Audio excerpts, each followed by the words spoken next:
Coucou mes petits concombres! Aujourd'hui, je vais vous proposer une nouvelle recette sucrée.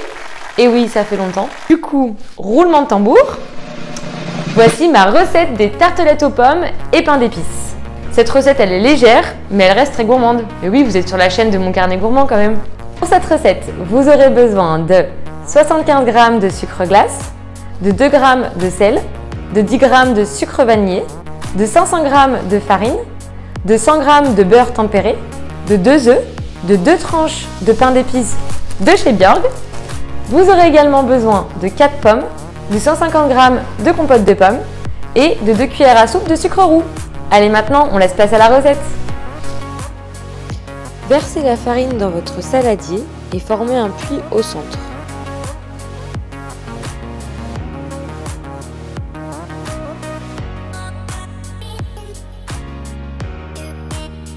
Déposez le beurre dans le puits préalablement formé. Ajoutez-y le sucre vanillé.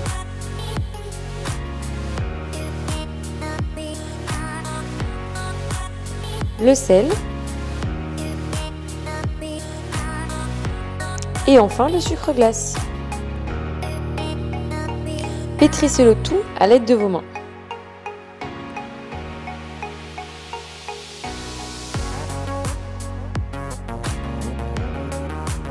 Émiettez le pain d'épices dans un bol. Incorporez le pain d'épices dans la première préparation. Puis pétrissez à nouveau la pâte à la main. Cassez vos œufs dans un bol. Puis battez-les rapidement à l'aide d'une fourchette.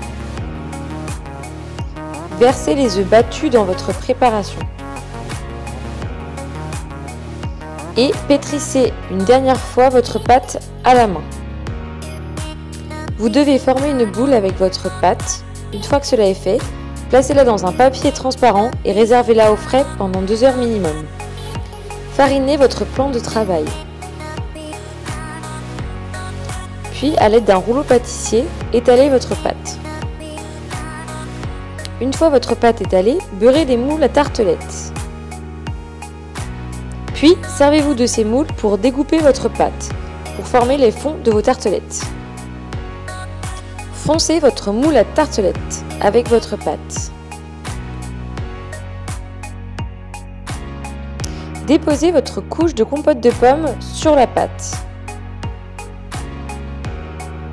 Ensuite, il sera temps d'éplucher les pommes,